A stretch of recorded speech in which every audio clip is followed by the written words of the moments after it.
జై హో.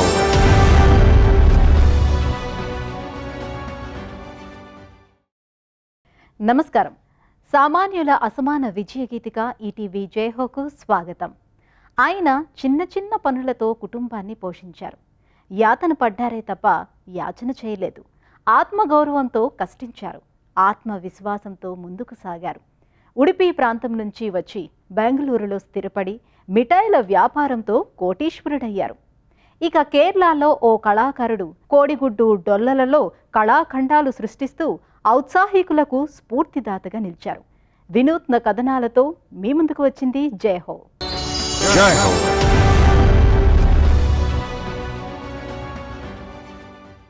అతడు కాఫీ హోటల్లో కప్పులు కడిగాడు. క్లీనర్గా ఉండి బస్సులు తుడిచాడు. ఇంటింటికి తిరిగి పాలు విక్రయించాడు. చేయని చిరుద్యోగం లేదు. నిరుద్యోగం అతడి నిఘంటువులో లేదు.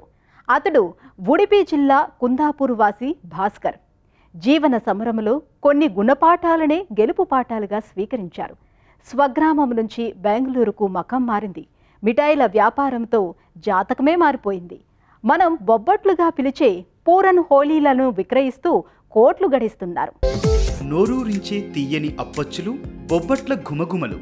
బెంగళూరులోని భాస్కర్ పూరన్ పోలీఘర్ నుంచి వెలువడే ఆ తీయని సువాసనలు ఒక కథ చెబుతాయి.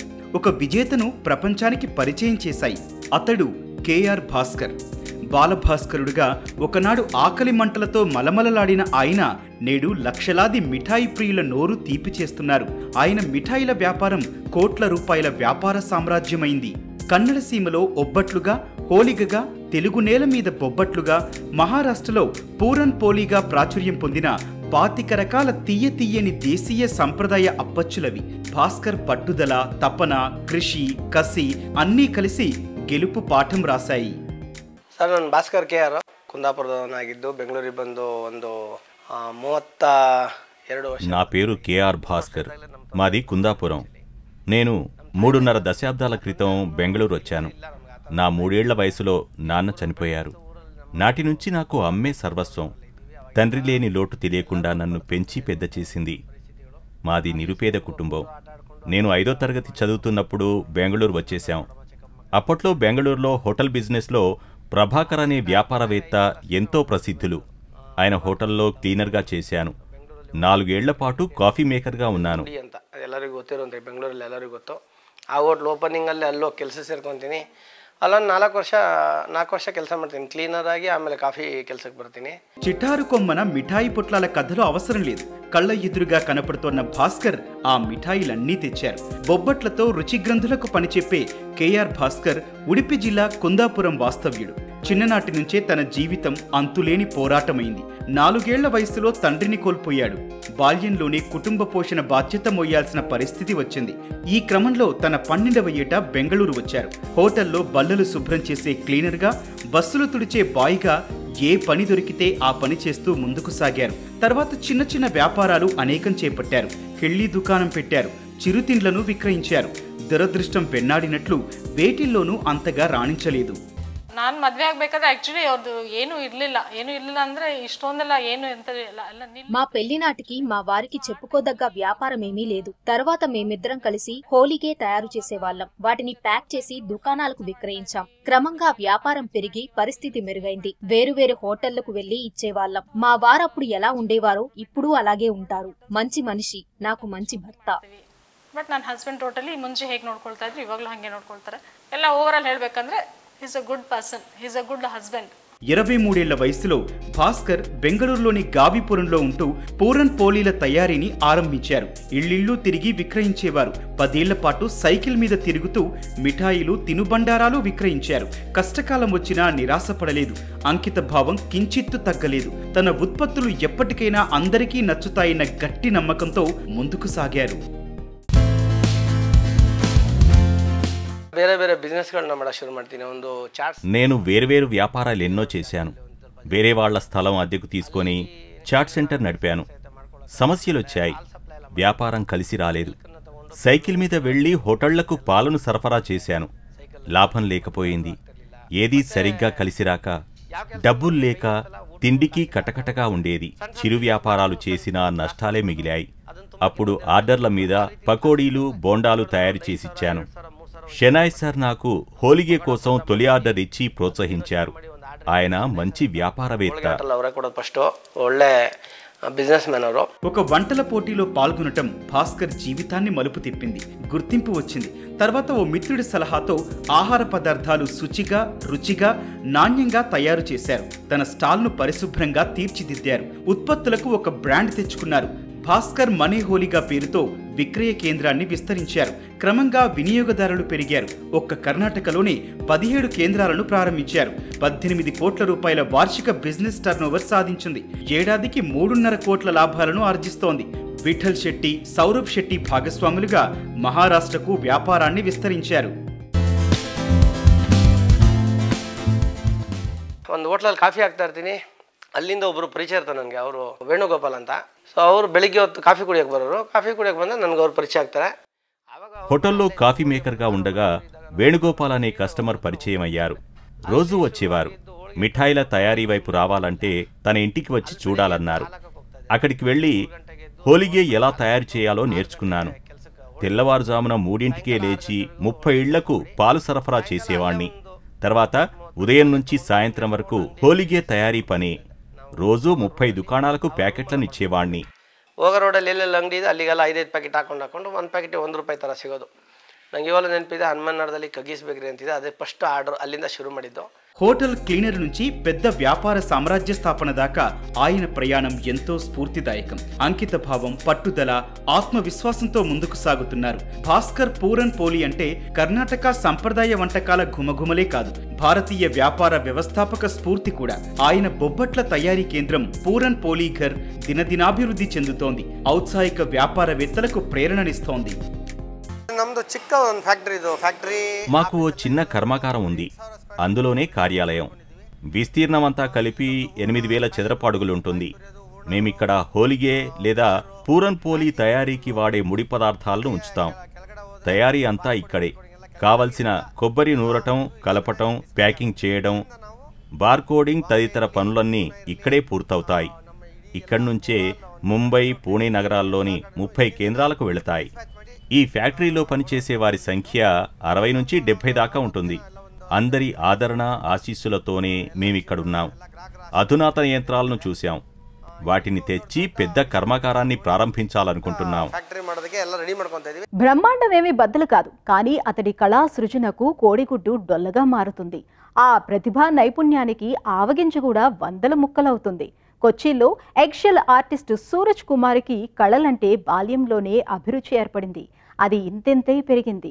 అతడు తీర్చిదిద్దిన కోడిగుడ్డు డొల్లల్లో కొన్ని కళాఖండాలు ఊపిరిపోసుకుంటున్నాయి. కొత్త ప్రపంచం కనబడుతుంది. దేశ విదేశాల మహామహుల చిత్రాలు కొలువుతీరి ముగ్ధుల్ని చేస్తాయి. కొన్ని కళాఖండాల తయారీకి భూదేవంత సహనం కావాలి. సహనం, కళా సృజన, ప్రతిభ కలిస్తే అతడు సూరజ్ కుమార్. కేరళ రాష్ట్రం కోచి అంటే కళల కాణాచి. కోడిగుడ్డులోనే కళా ప్రపంచం సృష్టించే కళాకారుడు సూరజ్. పెళుసైన గుడ్డు డొల్లలో సొగసైన చిత్ర కళాకృతుల్ని ఆవిష్కరించటం ఈయన ప్రత్యేకత. గుడ్డులో కొలువైన మహామహుల వర్ణ చిత్రాలు, ప్రకృతి చిత్రికలు, స్వాతంత్ర సమరయోధుల చిత్రాలు డచ్ చిత్రకారుడు వాన్ జీ చిత్రరచనను పోలి ఉంటాయి. సున్నిత కాన్వాస్ మీద జాగ్రత్తగా రూపుదిద్దిన సొగసైన కళాకృతులీవి. ശരിക്ക് ചിത്രകല പഠിച്ചിട്ടൊന്നുമില്ല. എങ്കിലും വളരെ ചെറുപ്പത്തിൽ నేను డ్రాయింగ్ పై ఏమీ చదవలేదు. 3వ తరగతి చదివే సమయంలో డైజెస్ట్ అనే పత్రికలో చూసిన బొమ్మ నాకు స్ఫూర్తినిచ్చింది. ఆ బొమ్మ ఓ వైపు గుడ్డలా కనబడింది, మరో దిశలో బొమ్మతో ఉంది. అలాంటిదే నేను చేయాలని ప్రయత్నించాను. కానీ అప్పట్లో ప్రయత్నాలు ఫలించలేదు. కానీ చివరికి విజయం నాదే అయ్యింది. ట్రై ചെയ്തു തുടങ്ങിയത്. അങ്ങനെ ట్రై ചെയ്തു ఆദ്యం കുറെ തെറ്റിപ്പോയി. പിന്നീട് അത് విజయతిలోട്ട് ఎత్తి. కళల్లో సంప్రదాయ మాధ్యమాలను ఇష్టపడని సూరజ్ తన 14వ ఏట వినూత్న కళలో ప్రవేశించారు. తొలినాళ్లలో సూరజ్ గోడలపై ఇలవేల్పుల్ని చిత్రించేవారు. బియ్యపు గింజల మీద సూక్ష్మ చిత్రాలకు రూపమిచ్చిన సృజనశీలి సూరజ్. ఒక పత్రికలో చూసిన బొమ్మ కళాకారుడిగా తన ఊహలకు రెక్కలు తొడిగింది. కోడిగుడ్డు డొల్లలో కళా ప్రపంచాలను ఆవిష్కరించేలా ప్రేరణనిచ్చింది. വെല്ലുവിളികൾ വെച്ചാൽ ഓരോ എക്സ്പ്രഷനും പോകുമ്പോഴായിരുന്നു. ఎగ్జిబిషన్లలో నాకు ఎదురైన సవాల్ ఒకటే, అది ఈ ఎక్సెల్ ఆర్ట్ ప్రామాణికతపై వారిని ఒప్పించడం. కొందరైతే ఇది అసలైన గుడ్డేనా అని సందేహించారు. పరీక్షించేందుకు ఒత్తి చూసేవాళ్ళు. కొన్ని అలా పగిలిపోయేవి. రంగులతో బొమ్మలు గీయటంలో కూడా ఇబ్బంది ఉంది. తొలుత నల్ల రంగే వాడాను, తర్వాత అనేక రంగులు ఉపయోగించి గీశాను. പിന്നെ വരയ്ക്കുന്ന ടൈമിലുണ്ട് ആദ്യം ബ്ലാക്ക് കളർ മാത്രം ഉപയോഗിച്ചിട്ടായിരുന്നു. సూరజ్లో ఉత్సాహం, ఉత్సుకత, సృజనాత్మకత కలగలిశాయి. ఎవరో కళాకారుడు ఆవగింజను 200 భాగాలు చేశాడు అన్న కథనం ఓ పత్రికలో చూశారు. అతన్ని స్థానికులు హీరోలా చూశారని అర్థమైంది. కళాకారుడిగా తను వినూత్నంగా ముందుకు సాగాలని, గుడ్డులో కళాకృతులకు రూపమివ్వాలి అన్న ఆలోచనొచ్చింది. చివరికి ఈ వైవిధ్య కళలో സൂരജ് ఎంతో ప్రావీణ్యం గడించాడు. പ്രചോദനം ഞാൻ ഒരു 9ാം ക്ലാസ്സിൽ പഠിക്കുമ്പോൾ അന്ന് ഒരു പത്രവാർത്ത കണ്ടിരുന്നു. ഞങ്ങളുടെ നാട്ടിൽ തന്നെ ഞങ്ങളറിയാവുന്ന ഒരു സുഹൃത്ത്. నేను 9వ తరగతి చదువుతున్నప్పుడు ఓ వ్యక్తి ఒకే ఒక్క ఆవగింజను 200 ముక్కలు చేశాడన్న కథనం చూశాను. ఆ స్ఫూర్తితో అలాంటిదే ఇంకా వినూత్నంగా చేయాలని నిర్ణయించాను. ఆవగింజను 714 ముక్కలుగా కట్ చేశాను. నా విన్యాసం అందరి దృష్టిని ఆకర్షించింది. అంతా నన్ను ప్రోత్సహించారు. మరి తర్వాత ఏం చేస్తావు అని నన్ను అడిగారు. అప్పుడు నాకు డైజెస్ట్ పత్రికలో చూసిన బొమ్మ జ్ఞప్తికి వచ్చింది. ఎక్సెల్ ఆర్ట్ను ఎంచుకొని అందులో కొనసాగాలని నిశ్చయించాను. నా ప్రయత్నం విజయవంతమైంది. ట్రై చేయదు കുറച്ചൊക്കെ పరాజయപ്പെട്ടു. പിന്നെ విజయతలోకి ఎత్తి. నిజానికి గుడ్డులో కళా ప్రపంచ ఆవిష్కరణ శ్రమతో కూడుకున్నది. ఎంతో సహనం ఉండాలి, మరెంతో కళా సృజన కావాలి. కనీసం 3 ఏళ్లు ప్రయత్నించాలి. గుడ్డును డొల్లగా మార్చే సాంకేతికత నేర్చారు. కొబ్బరి చిప్పను కుంచెలా ఉపయోగించి పెంకు లోపల పగలకుండా ఎంతో జాగ్రత్తగా పెయింటింగ్స్ వేశారు. అయినా అనేక పర్యాయాలు, వైఫల్యాలు సహనాన్ని పరీక్షించాయి. పని మధ్యలో ఉండగా గుడ్డు డొల్ల పగిలిపోయిన సందర్భాలు కోకొల్లలు. కళాఖండం తయారీలో తొలుత ఒక చిన్న స్టీల్ కడ్డీ తీసుకుని గుడ్డుకు రంధ్రం చేశాను. సిరంజి తీసుకుని అందులో పచ్చసొన అంతా తీసివేస్తాను. సిరంజితో నీటిని పంపించి గుడ్డు డొల్లను శుభ్రం చేయడం తర్వాత కార్యక్రమం. అనంతరం తడి ఆరేందుకు సూర్యకాంతిలో ఉంచుతాను. తడి ఆరిన వెంటనే మధ్య నుంచి ఆక్రిలిక్ పెయింట్ వేస్తాను. చుక్కలను కలుపుతూ బొమ్మ గీయడం నేను పాటించే పద్ధతి. సూరజ్ కు ఎన్నో ఒడిదుడుకులు ఎదురయ్యాయి. అయినా వృత్తి కళా ప్రవృత్తి ఎంతో సంతృప్తినిచ్చింది. నమ్మిన కళలో నైపుణ్యం, పరిపూర్ణత సాధించారు. ఈ గుర్తింపొచ్చేందుకు ఎంతగానో శ్రమించారు. కళా ప్రదర్శనల్లో ఇవసలు గుడ్లేనా అన్న సందేహంతో కొందరు సందర్శకులు గుడ్లను నొక్కి పగలగొట్టేవారు, అగౌరవపరిచేవారు. అయినా అంకితభావం కొనసాగింది. అనేక రికార్డులు సృష్టించారు. ఇప్పుడు యూనివర్సల్ రికార్డ్ ఫోరంത്തിന്റെ నేషనల్ రికార్డు. నాకు చెప్పుకోదగిన రికార్డులంటే ఓ 2 ఉన్నాయి. యూనివర్సల్ రికార్డు ఫోరం నుంచి నేషనల్ రికార్డు సాధించాను. అలాగే ఖతార్లో Arabian book of world records. అనేక సాంస్కృతిక వేదికల మద్దతు నాకు లభిస్తోంది. వివిధ రకాల కుంచెలతో ప్రయోగాలు చేశాను. ఎక్సెల్ ఆర్ట్, ఆక్రిలిక్ పెయింట్స్ వాడేందుకు మరింత అనువుగా ఉంది. 200 పర్యాయాలు యత్నించి 75 కళాకృతుల్ని తయారు చేశారు.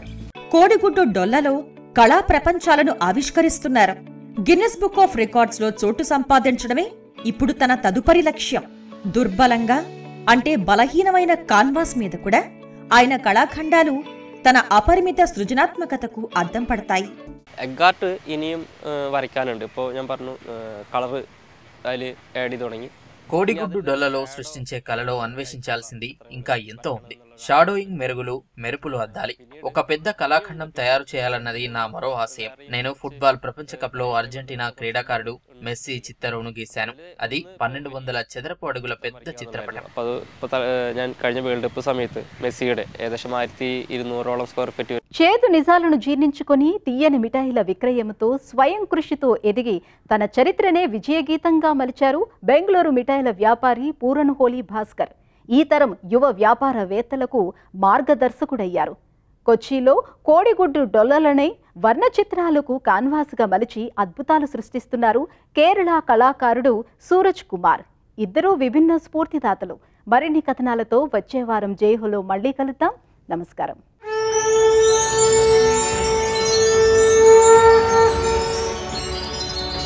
జై హో.